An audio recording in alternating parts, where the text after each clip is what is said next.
Hey y'all! I've got a bit of a lighter episode for you today. Early Appalachian settlers combined their cultural influences to create a wealth of superstitions, guidelines, and folklore, some of it erring on the eerie side. So today I have a smattering of Appalachian folklore to talk about. I'm Candace, and I'll be your guide.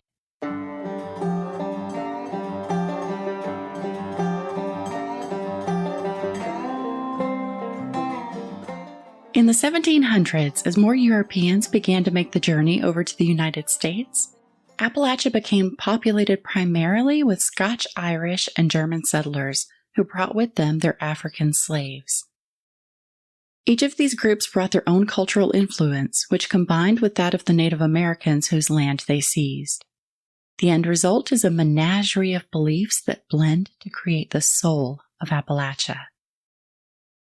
These early Appalachians placed a lot of emphasis on luck as a belief. After all, if you're lucky, it could mean something as simple as finding a spare coin, which was very much needed in those times. And if you're unlucky, it could mean something as serious as death or disaster for the early inhabitants. Remnants from their origin countries trickle down into the following superstitions. Visitors should always depart by the same door that they used to enter the home. Leaving through a different door is believed to bring bad luck to both themselves and their host. A horseshoe is sometimes hung over the doorway to a home, upside down, to keep luck from running out. This is the way that I found this documented, but I've also heard to hang it with the opening facing up so that it fills with luck. It is considered bad luck to knit, crochet, make, buy, or otherwise provide clothing as a gift for an infant before the baby is born. Inversely, and interestingly, it's considered good luck for someone to spit on the baby. A baby's hair should never be cut before its first birthday to prevent bad luck from falling upon the child. Don't ever close a knife that you didn't open, as it is said that will bring you 7 years of bad luck, which honestly seems a little drastic.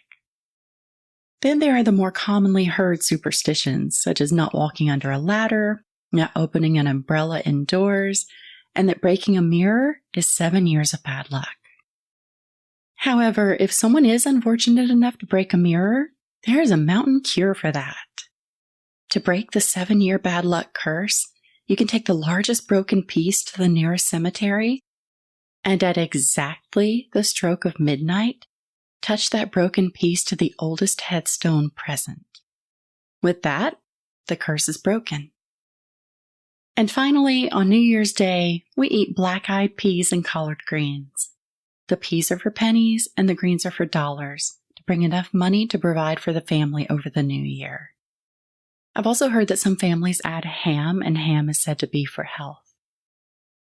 With farming being the most common occupation in much of Appalachia at that time, it is unsurprising that weather is at the root of much of the beliefs and superstitions. The geography of Appalachia has its own unique challenges. For those who lived on hilltops or mountains, mudslides, uprooted trees, and rockfall were a real hazard for homes, farms, and families. For those who live in the valleys, or the holler, the same rockfall and mudslide dangers are accompanied by potentially disastrous flooding. Before weather prediction offered its modern-day level of accuracy, there were a number of ways of predicting weather and conditions, and even a few ways early Appalachians would attempt to control it. A drought was one of the most serious of circumstances possible for Appalachian farmers.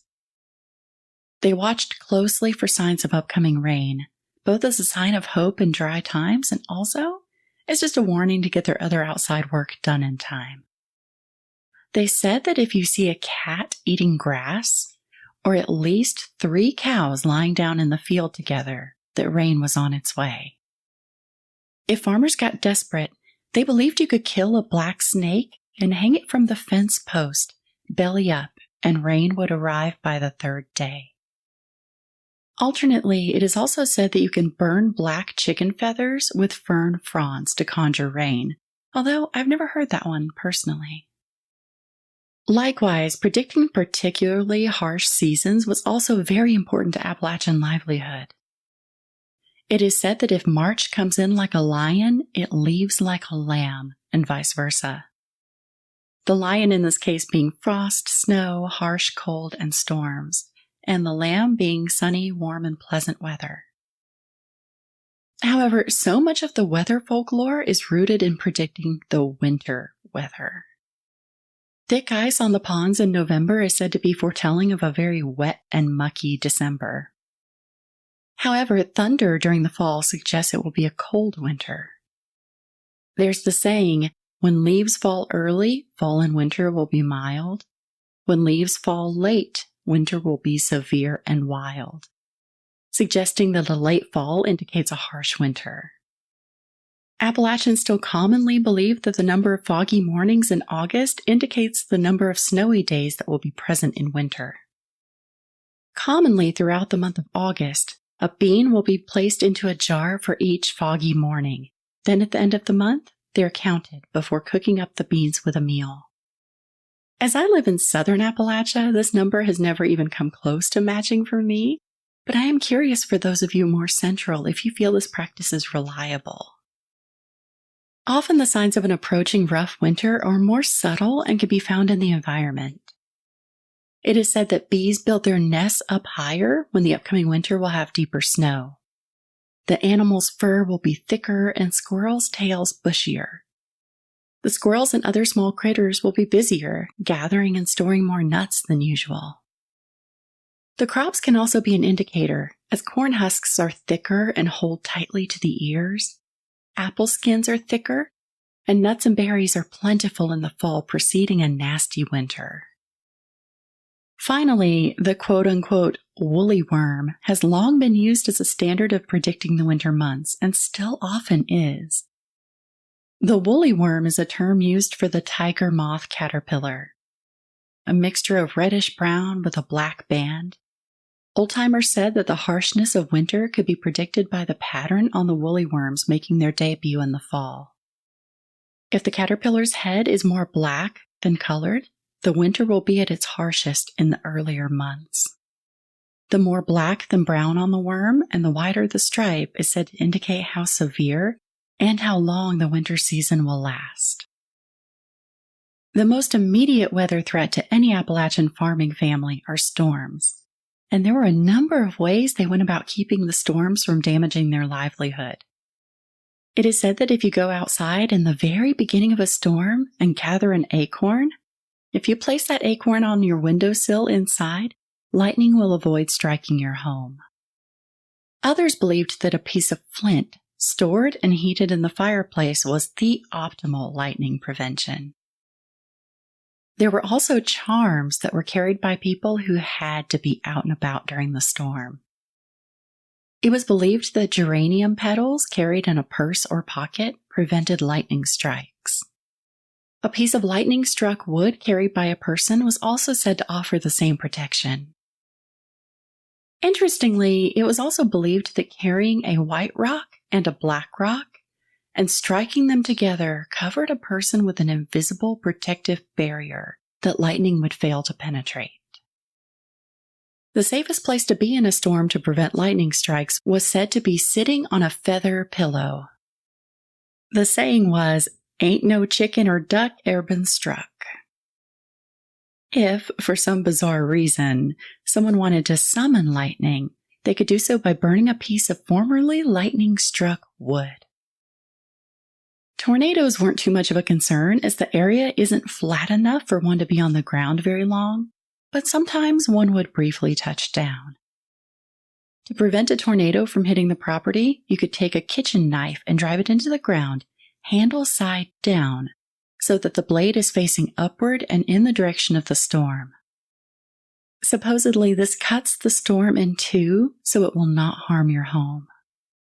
The same premise applies to using an axe as well, driving it into a stump facing the direction of the storm.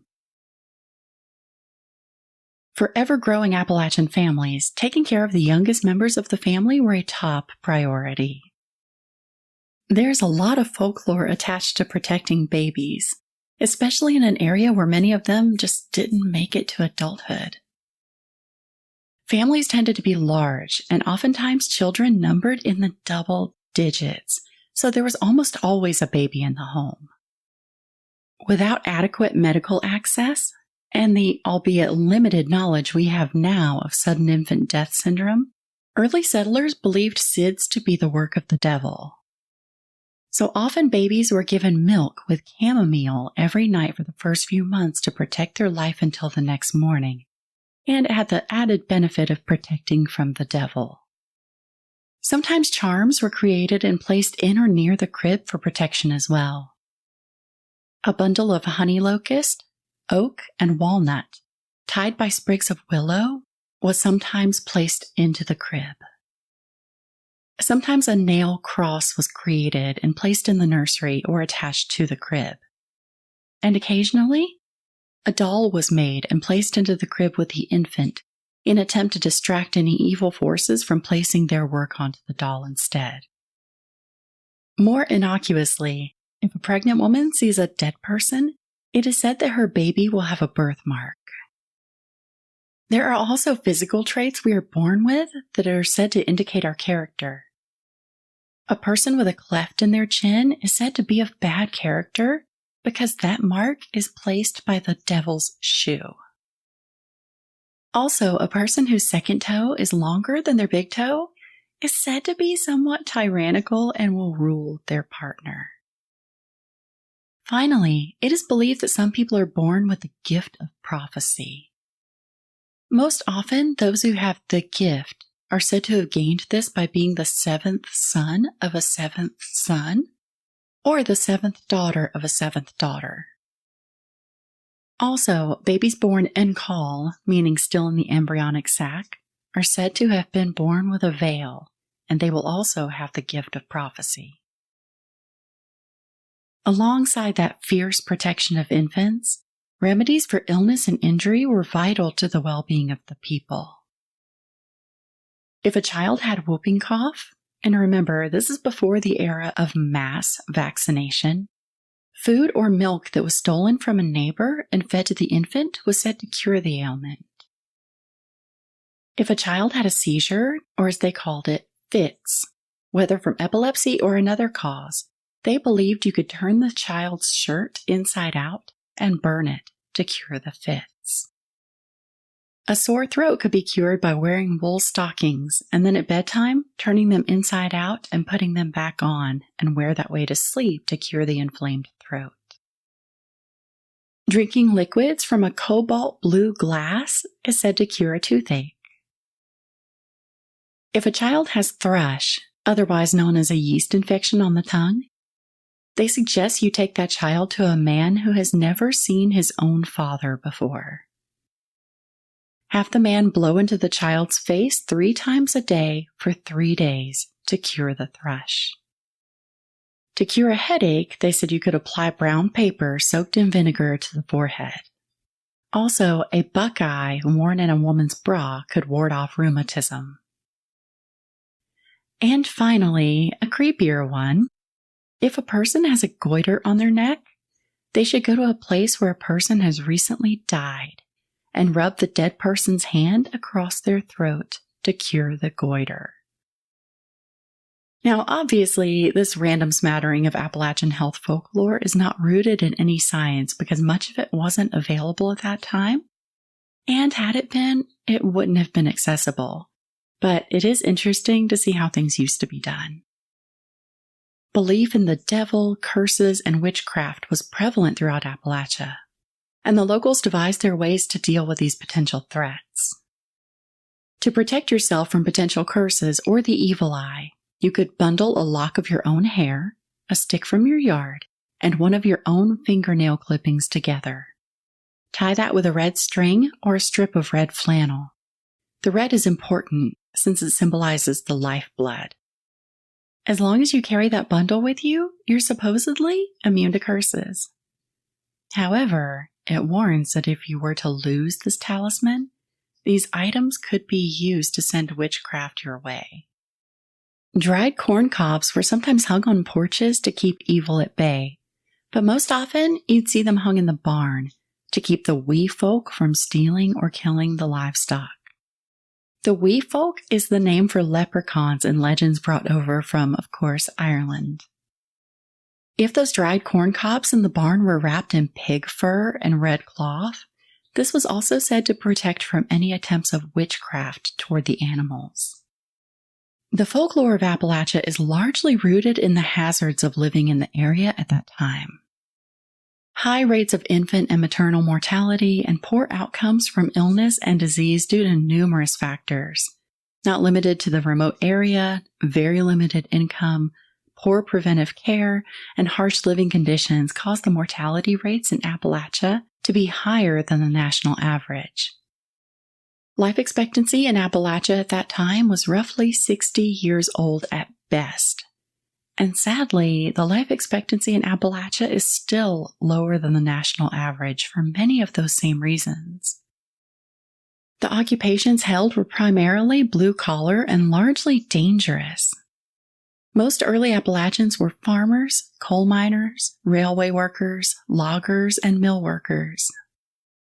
These industries, particularly at that time, had fairly high mortality rates overall. All of these things being considered, illness and death are the predominant subjects of signs and omens throughout early Appalachia. When workers went off to dangerous jobs, they often carried a charm with them.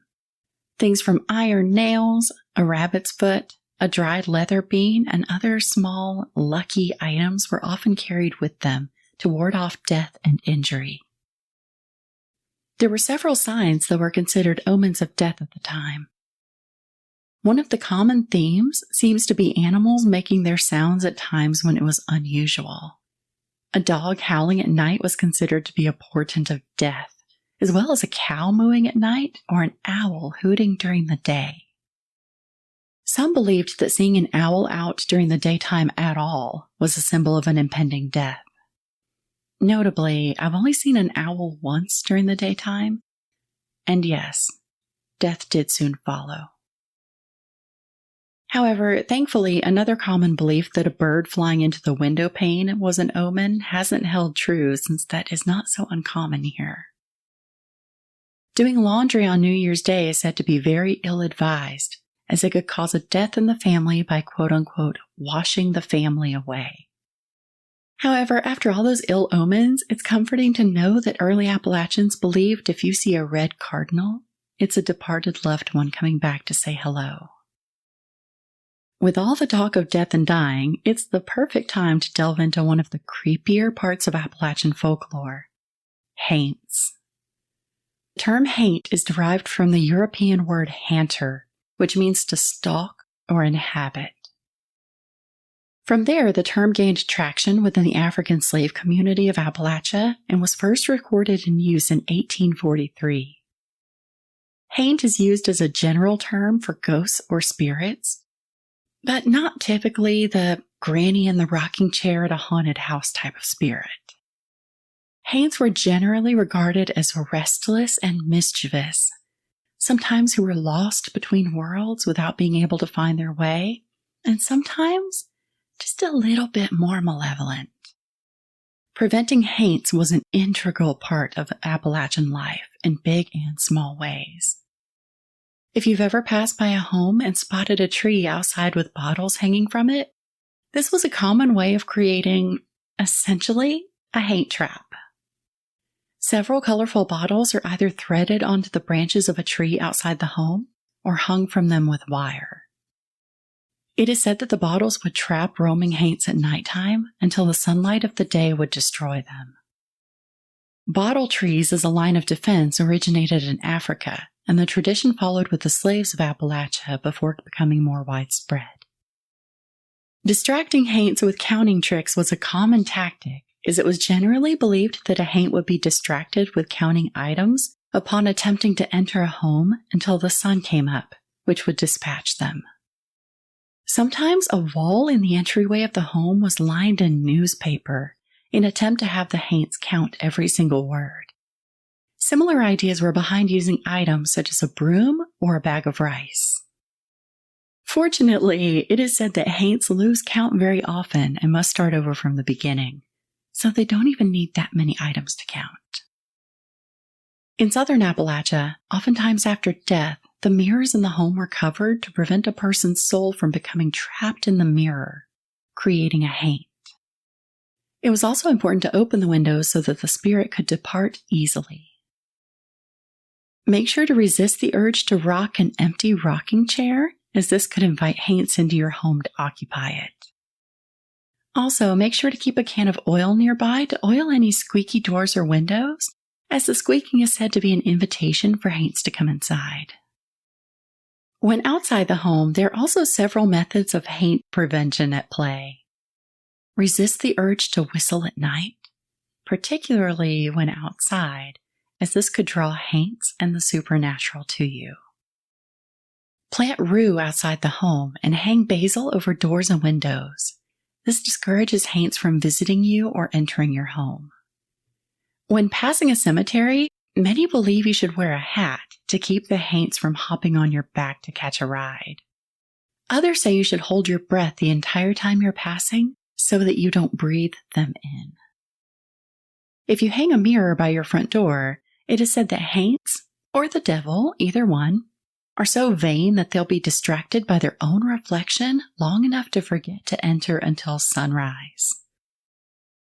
In this same haints or the devil mindset, you always leave one apple hanging on your apple tree to keep the devil away. If you believe there are haints already in the home, a cleansing is recommended. Burn sage or incense and mop the floors with pine and camphor. Place salt across the doors and windows as well as in the corners of the home. Finally, we can't talk haints without talking about haint blue. I previously referenced the African slaves who brought about many Appalachian traditions. When those slaves were initially captured while in Africa, they were placed into prison cells along the African coastline. While there, they encountered Africans from other countries and cultures other than their own. And this intermingling of cultures and dialects formed the basis of the Gullah Geechee people.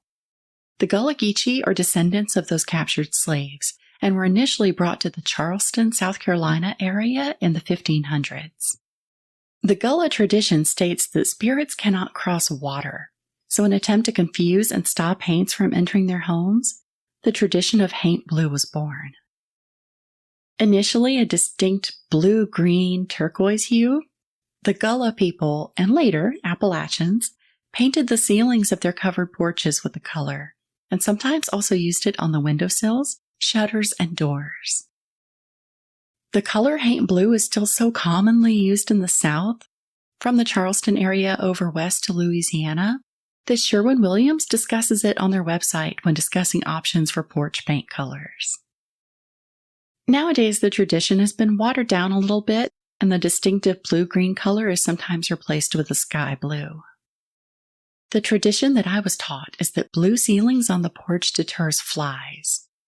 At one point in history, it was true, as blue paint used to be made with lye, which is an insect repellent.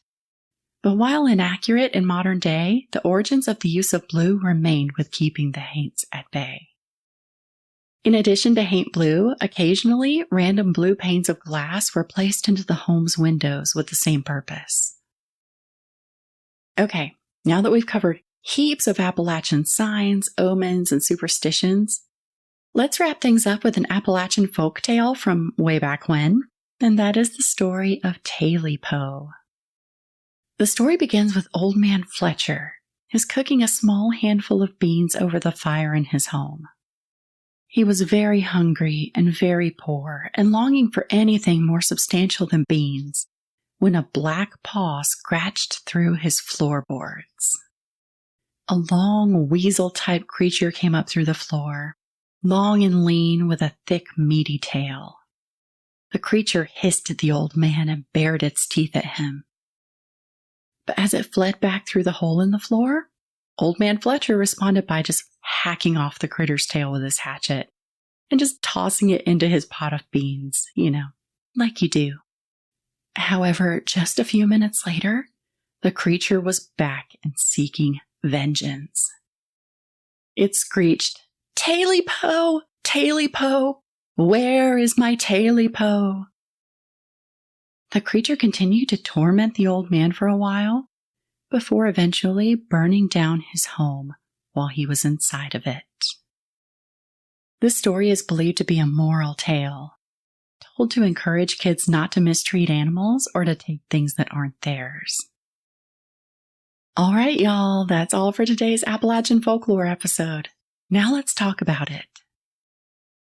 So these are really fun because I heard a lot of these in some variety growing up.